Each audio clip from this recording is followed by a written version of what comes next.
ಬಂದಿರೋ ಅಲ್ಲಿ ನನಗೆ ನೋಡಿ, ಯಾವಾಗ ಬಂದರು ಏನು ಬಂದರು ಅಂತಿಲ್ಲ. ಪೊಲೀಸರು ಅವ್ರಿಗೆ ಭೇಟಿ ಮಾಡೋಕ್ಕೆ ಅವಕಾಶ ಕೊಟ್ಟರೋ ಇಲ್ವೋ? ಕ್ಯೂನಲ್ಲಿ ಬಿಟ್ಟರೋ ಇಲ್ವೋ? ಕ್ಯೂನಲ್ಲಿ ಬಿಟ್ಟಾಗ ಅವ್ರು ಬರ್ತಿರೋವಾಗ ಕೊಡಿ ಅಂತ ಹೇಳಿದ್ರೋ ಇಲ್ವೋ? ಇಡೀ ವಿಡಿಯೋ ನೀವು ನೋಡಿದ್ರೆ ಪೊಲೀಸರು ಇವ್ರನ್ನ ಕರ್ಕೊಂಡು ಹೋಗ್ತಾರೆ ಸ್ಟೇಜ್ ತನಕ ಯಾಕೆ ಕರ್ಕೊಂಡು ಹೋಗಲ್ಲ ಅಂದರೆ ಅಲ್ಲಿ ಕಾರ್ಯಕ್ರಮ ಮುಗೀತಾ ಇರುತ್ತೆ, ಇನ್ನೇನು ಅವ್ರು ಬರ್ತಾ ಇರ್ತಾರೆ, ಇಲ್ಲೇ ಕೊಡಬಹುದು ಅಂತೇಳಿ. ಪೊಲೀಸರು ಪೊಲೀಸರು ಇಲ್ಲ ಸಮಯ ಮುಗಿದಿದೆ, ಅವಧಿ ಮುಗಿದಿದೆ, ನೀವು ಅದು ತಗೊಂಡಿಲ್ಲ ಇದು ತಗೊಂಡಿಲ್ಲ, ಟೈಮ್ ಆಗಿದೆ ಅಂತ ಹೇಳಿದ್ದಿದ್ರೆ ನಮ್ಮವ್ರು ಆ ಗಲಾಟೆ ಮಾಡಿದ್ರೆ ಅದಕ್ಕೆ ಅರ್ಥ ಇರ್ತಿತ್ತು. ಯಾರ ಉಸ್ತುವಾರಿಲಿ ಅಥವಾ ಯಾರ ಅನುಮತಿಯಲ್ಲಿ ನಡೆದಿದೆ ಪತ್ರ ಕೊಡುವಂಥದ್ದು? ಪೊಲೀಸರ ಸಮಕ್ಷಮದಲ್ಲಿ, ಪೊಲೀಸರ ಉಸ್ತುವಾರಿಯಲ್ಲಿ. ಪ್ರಶ್ನೆ ಮಾಡಬೇಕಾಗಿರೋದು ಯಾರನ್ನ? ಈಗ ನೀವು ಅದೇನು ಕೇಳಿದ್ರೆ ಎಲ್ಲೋ ಗೊತ್ತಿಲ್ಲ, ಆ ಮಹಿಳೆ ಕೊಟ್ಟಿರುವಂಥ ಸುಳ್ಳು ಆರೋಪದ ಬಗ್ಗೆ ಮುರಳೀಧರ್ ಅವರು ಏನು ಹೇಳ್ತಾರೆ, ಕಾಂಗ್ರೆಸ್ ಅವರು ಏನು ಹೇಳ್ತಾರೆ? ಅವ್ರು ಹೇಳ್ತಾರೆ ಸತ್ಯಹರಿಶ್ಚಂದ್ರ ತುಂಡುಗಳು. ನಿಮ್ಗೆ ಅದು ನಮಗೆ ಯಾರಿಗಾಗಲಿ ನನಗನ್ಸಿಲ್ಲಪ್ಪ. ನಮ್ಮವ್ರ ದಬ್ಬಾಳಿಕೆ ಇಲ್ಲಿ ತನಕ ಕರ್ನಾಟಕ ರಾಷ್ಟ್ರ ಸಮಿತಿ ಪಕ್ಷ 2 ತತ್ವಗಳನ್ನ ಇಟ್ಕೊಂಡಿದ್ದೆ ಸಾರ್ವಜನಿಕ ಸಭೆಗಳಲ್ಲಿ, ವೈಯಕ್ತಿಕವಾಗಿ ಬೇರೆ, ಸಾರ್ವಜನಿಕವಾಗಿ. ಯಾವುದೇ ಕಾರಣಕ್ಕೂ ನಾವು ಯಾವುದೇ ಸಂದರ್ಭದಲ್ಲೂ ಅವಾಚ್ಯ ಅಶ್ಲೀಲ ಶಬ್ದಗಳನ್ನು ಬಳಸೋದಿಲ್ಲ. ಮತ್ತು ಯಾವುದೇ ಸಂದರ್ಭದಲ್ಲೂ ನಮ್ಮವರು ಸರ್ಕಾರಿ ಅಧಿಕಾರಿಗಳ ಮೇಲೆ ಕೈ ಮಾಡೋದಿಲ್ಲ. ಕೈ ಮಾಡೋದಷ್ಟೇ ಅಲ್ಲ, ತಳ್ಳೋದು ಇಲ್ಲ. ಇಲ್ಲಿ ತನಕ ಮಾಡಿಲ್ಲ, ಮುಂದಕ್ಕೂ ಮಾಡೋದಿಲ್ಲ. ಆದರೆ ನಾವು ಖಾಸಗಿ ವ್ಯಕ್ತಿಗಳು ನಮ್ಮ ಮೇಲೆ ಬಂದಾಗ ಆತ್ಮರಕ್ಷಣೆಗೆ ಏನು ಬೇಕೋ ಅದನ್ನು ಮಾಡಿ ಅಂತ ನಾವು ಹೇಳಿದ್ವಿ. ಕೈ ಮಾಡಬೇಕಾಗುತ್ತಾ? ಅಥವಾ ಆತ್ಮರಕ್ಷಣೆಗೆ ನಮ್ಮನ್ನು ಕೊಲ್ಲೋದಕ್ಕೆ ಬಂದವನ್ನ ಕೊಲೆ ಆದ್ರೂ ಕಾನೂನಲ್ಲಿ ಅದಕ್ಕೆ ಮಾಫಿ ಇದೆ, ಸಾಬೀತಾಗಬೇಕು ಆತ್ಮರಕ್ಷಣೆಗಾಗಿ ಇವ್ರು ಮಾಡಿದ್ರು ಅಂತ ಅಷ್ಟೇ. ಆದರೆ ನೀವು ಅದಕ್ಕೆ ಸಿದ್ಧವಾಗಿ. ಆದರೆ ನಾವಂತೂ ನಮ್ಮ ಪಕ್ಷದವರು ಅಲ್ಲಿ ಅವಾಚ್ಯ ಶಬ್ದಗಳನ್ನು ಬೈದಿಲ್ಲ. ಅವ್ರಿಗಂತೂ ಸೋಮಸುಂದರ್ ನಿಮ್ಗೆ ಗೊತ್ತಿರಬಹುದು, ನಿಮ್ಗೆ ಗೊತ್ತಿಲ್ಲದೆ ಇರಬಹುದು. ಸೋಮಸುಂದರ್ ನನಗೆ 10 ವರ್ಷಗಳಿಂದ ಆಮ್ ಆದ್ಮಿ ಪಕ್ಷದಲ್ಲಿದ್ದಾಗಲೂ ಪರಿಚಯ, ಅವತ್ತಿನಿಂದ ನಮ್ಮ ಜೊತೆಗಿರುವಂಥವ್ರು. ಆ ಮನುಷ್ಯ ನಾನು ವೈಯಕ್ತಿಕವಾಗಿ ಖಾಸಗಿರುವಾಗ ಎಲ್ಲ ಸಂಸ್ಕೃತ ಅಂತ ನೀವೇನು ಹೇಳ್ತಿರೋ ಎಲ್ಲ ಬಳಸ್ತೀನಿ. ಆದರೆ ಸೋಮಸುಂದರ್ ಅವರು ಖಾಸಗಿ ಆಗಿದ್ದಾಗಲೂ ಒಂದು ಕೆಟ್ಟ ಪದ ಬಳಸಿದ್ದನ್ನು ನಾನು ನೋಡಿಲ್ಲ. ಸೋಮಸುಂದರ್ ಕೆಟ್ಟ ಪದ ಬಳಸಿದ್ದನ್ನು ನೋಡಿಲ್ಲ. ಸಂಭಾವಿತ ವ್ಯಕ್ತಿ ಅವರು, ದೈಹಿಕವಾಗಿ ಆಗಿರ್ಬೋದು, ಆದರೆ ಬಹಳ ಸಂಭಾವಿತ ಸಜ್ಜನ ವ್ಯಕ್ತಿ. ಅಂಥ ವ್ಯಕ್ತಿಗೆ ಇವರು ಕೆಟ್ಟ ಪದ ಬಳಸಿದ್ರೆ ಅಂತ ಹೇಳ್ತಾರೆ ಅಂದರೆ ನಾವು ನಂಬೋದಕ್ಕಾಗಲ್ಲ, ಜನ ನಂಬಬಹುದೇನೋ, ಅಂದರೆ ಈ ಥರ ಭ್ರಷ್ಟರು ನಂಬಬಹುದೇನೋ. ಹೇಳಿ ಸರ್. ಹೌದು, ಅವ್ರನ್ನೆಲ್ಲ ಬಿಟ್ಟು ಇವ್ರಿಗೆ ಯಾಕೆ? ಹಾಂ,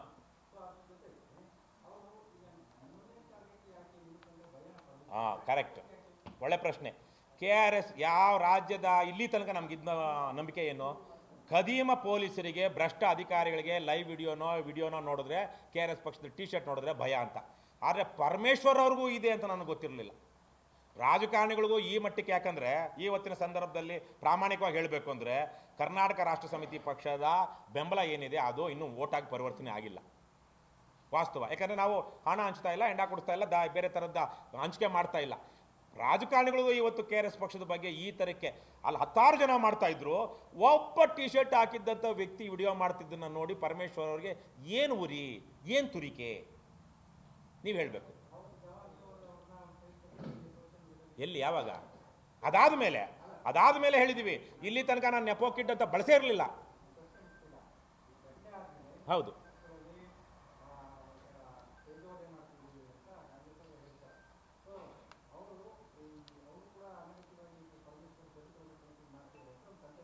ಏನು ಹೇಳಿದ್ದಾರೆ? ಹಾಂ, ಏನಪ್ಪ, ಇನ್ನು ದಲಿತರು ಅಂತ ನಾವು ಮಾಡ್ತಿದ್ವಿ ಅಂತ ನಮ್ಮ ರಾಜ್ಯ ಪ್ರಧಾನ ಕಾರ್ಯದರ್ಶಿ ನರಸಿಂಹರಾಜು ಇಲ್ಲಿದ್ದಾರೆ. ನಾಳೆ ನಾವು ಭೀಮೋತ್ಸವ ಅಂತ ಅಂಬೇಡ್ಕರ್ ಜಯಂತಿ ಮಾಡ್ತಾ ಇದ್ದೀವಿ ಬೆಂಗಳೂರಲ್ಲಿ. ಹೋದ ವರ್ಷ ಹೊಸಪೇಟೆಯಲ್ಲಿ ಮಾಡಿದ್ವಿ. ಈ ಥರಕ್ಕೆ ಜಾತಿ ಗುರಾಣಿ ಹಿಡ್ಕೊಂಡು ಅವರ ಅಸಾಮರ್ಥ್ಯವನ್ನು, ಅವರ ಅದಕ್ಷತೆಯನ್ನು, ಅವರ ಅಧರ್ಮವನ್ನು ಇವರು ರಕ್ಷಣೆ ಮಾಡ್ಕೊಳ್ತಾರೆ ಅಂದರೆ ಇದು ಒಂದು ರೀತಿಲಿ ಈ ತರಹದ ಯಾವುದೇ ಜಾತಿ ಮನೋಭಾವ ತೋರಿಸುವಂಥವ್ರು ಅವರು ಪ್ರಜಾಪ್ರಭುತ್ವದಲ್ಲಿ ಇರೋದಕ್ಕೆ ನಾಲಾಯಕ. ಈ ಥರದ ಜವಾಬ್ದಾರಿ ಕಾಂಗ್ರೆಸ್ನ ಮುಖಂಡಗಳಿಗೆ ನಾನೇನು ಹೇಳೋದಿಲ್ಲ. ನಡೀಲಿ, ನಿಮ್ದು ಎಷ್ಟು ದಿವಸ ನಡೆಯುತ್ತೋ ನಡೀಲಿ, ನಾವು ಅದಕ್ಕೆ ಯಾವ ರೀತಿ ಮಾಡ್ತೀವೋ. ಕಾಂಗ್ರೆಸ್ ಪಕ್ಷದಲ್ಲಿ, BJPಲಿ, JDS ಅಲ್ಲಿರುವಂಥ ಕಾರ್ಯಕರ್ತರಿಗೆ ಹೇಳೋದಿಷ್ಟೇ, ಪ್ರಾಮಾಣಿಕವಾಗಿ ಕೆಲಸ ಮಾಡಿ, ಜನಪರವಾಗಿ ಕೆಲಸ ಮಾಡಿ. ನಿಮ್ಮ ಯೋಗ್ಯತೆಗಳಿಗೆ ನಾನು ಕಂಡಾಗೆ ಕಳೆದ 10 ವರ್ಷಗಳಿಂದ ನಿಮ್ಮ ಯೋಗ್ಯತೆಗಳಿಗೆ ಒಂದು ದಿವಸ ತಾಲೂಕು ಆಫೀಸ್ ಮುಂದೆ ಹೋಗಿ ಇಲ್ಲಿ ಲಂಚ ಇದೆ, ಭ್ರಷ್ಟಾಚಾರ ಇದೆ, ನಿಲ್ಲಿಸ್ರಯ್ಯ ಅಂತ ನಿಮ್ಮ ಸರ್ಕಾರ ಆಡಳಿತದಲ್ಲಿದ್ದಾಗಲೇ ನೀವು ಹೇಳಿಲ್ಲ. ಕಾಂಗ್ರೆಸ್ ಪಕ್ಷದಲ್ಲಿ 3 ವರ್ಷ ಮುಗಿದಿದೆ, 2 ವರ್ಷ ಇದೆ. ಈಗಲಾದ್ರೂ ಜನಪರವಾಗಿ ಕೆಲಸ ಮಾಡಿ. ಯಾವುದೋ ಜೀತದಾಳುಗಳಾಗಿ ನಿಮ್ಗೆ ಯಾವನು ದುಡ್ಡು ಕೊಡ್ತಾನೋ, ನಿಮ್ಮ ಲೋಕಲ್ MLA ಯಾರಿರ್ತಾನೋ, ನಿಮ್ಮ ಮಿನಿಸ್ಟರ್ ಯಾರಿರ್ತಾನೋ ಅವನಿಗೇನು ಅವನು ಪಂಪ್ ಹೊಡೆಯುವಂಥ, ಅವನು ಚಮಚಾಗಿರಿ ಮಾಡುವಂಥ, ಅವನ ಪೀಕು ದಾನಿ ಆಗುವಂಥ ಕೆಲಸ ಮಾಡಬೇಡಿ.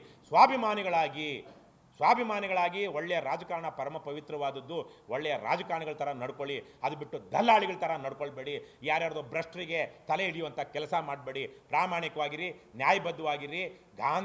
ಗಾಂಧಿ ಅಂತ ಅವರು ಕಟ್ಟಿದಂತಹ ಸಂಸ್ಥೆಯ ಕಾಂಗ್ರೆಸ್ ಸಂಸ್ಥೆ, ತದನಂತರ ನೆಹರು ಅಂತ ಅವರು ಬೆಳೆಸಿದಂತಹ ಯಾರು ಸುಭಾಷ್ ಚಂದ್ರ ಬೋಸ್ ಅಂತವರು ಅಧ್ಯಕ್ಷರಾಗಿದ್ದಂತಹ, ವಲ್ಲಭಾಯ್ ಪಟೇಲ್ ಅಂತ ಅವರು ಮುನ್ನಡೆಸಿದಂತಹ ಪಕ್ಷ ಕಾಂಗ್ರೆಸ್ ಪಕ್ಷ.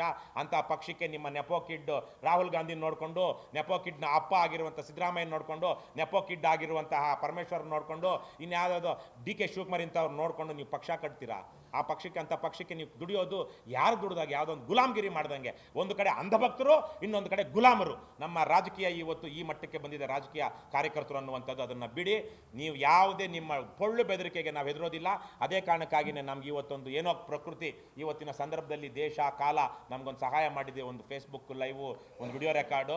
ನಾವು ಇದನ್ನ ಇಟ್ಕೊಂಡು ಇದೇ ಥರದ ಪಾರದರ್ಶಕವಾದ ಜನಪರವಾದ ಹೋರಾಟವನ್ನು ಮುಂದುವರಿಸ್ತೀವಿ. ಆದರೆ ನಾವು ಹೆದರ್ಕೊಂಡು ಹಿಂದೆ ಸರಿಯಲ್ಲ. ನೀವು ಪ್ರಾಮಾಣಿಕರಾಗಿ ಮಾನ ಮರ್ಯಾದೆಯಿಂದ ಒಂದು ಆಡಳಿತ ಪಕ್ಷದ ಕಾರ್ಯಕರ್ತರಿಗೆ ತಕ್ಕನಾದ ರೀತಿಯಲ್ಲಿ ಜವಾಬ್ದಾರಿಯಿಂದ ನಡ್ಕೊಳ್ಳಿ. ನಿಮ್ಮ ಪಕ್ಷದ ಅಥವಾ ನಿಮ್ಮ ಈ ಸರ್ಕಾರದಲ್ಲಿ ನಡೀತಿರುವಂಥ ಅವ್ಯವಹಾರಗಳನ್ನ ದಮ್ಮು ತಾಕತ್ತು ಇದ್ದರೆ ಅದರ ಬಗ್ಗೆ ಮಾತಾಡಿ, ಅದನ್ನು ವಿರೋಧಿಸಿ. KRS ಪಕ್ಷದವ್ರನ್ನ ನೀವು ಮಾಡಿ, ನಮ್ಮ ತಂಟೆಗೂ ಬನ್ನಿ, ಪರವಾಗಿಲ್ಲ, ನಾವು ಎದುರಿಸ್ತೀವಿ. ಯಾಕಂದರೆ ಇವಾಗ ನಮಗೆ ಎಷ್ಟೋ ನೆನ್ನೆಯಿಂದ ಒಳ್ಳೆ ಪ್ರಚಾರ ಸಿಕ್ಕಿದೆ, ಇವತ್ತು ಬೆಳಗ್ಗೆಯಿಂದ ನನಗಂದು ಮುರಳೀಧರ್ ಅವರು ಪತ್ರಿಕಾಗೋಷ್ಠಿ ಮಾಡಿದ್ದು ನಮಗೊಂದು ಒಳ್ಳೆ ಬಲ ಕೊಟ್ಟಿದೆ. ಎಲ್ಲ ಪತ್ರಿಕೆಗಳಲ್ಲೂ ವರದಿಯಾಗಿದೆ. ನಾಳೆನೂ ನಮ್ಮ ಪತ್ರಿಕಾಗೋಷ್ಠಿಗೆ ಉತ್ತರವನ್ನು ಮುರಳೀಧರ್ ಅವರು ಕೊಡಲಿ, ಅದು ಇನ್ನೂ ದೊಡ್ಡದಾಗಿ ಮಾಧ್ಯಮಗಳಲ್ಲಿ ವರದಿ ಆಗಲಿ ಅಂತ ನಾನು ಹೇಳ್ತೀನಿ.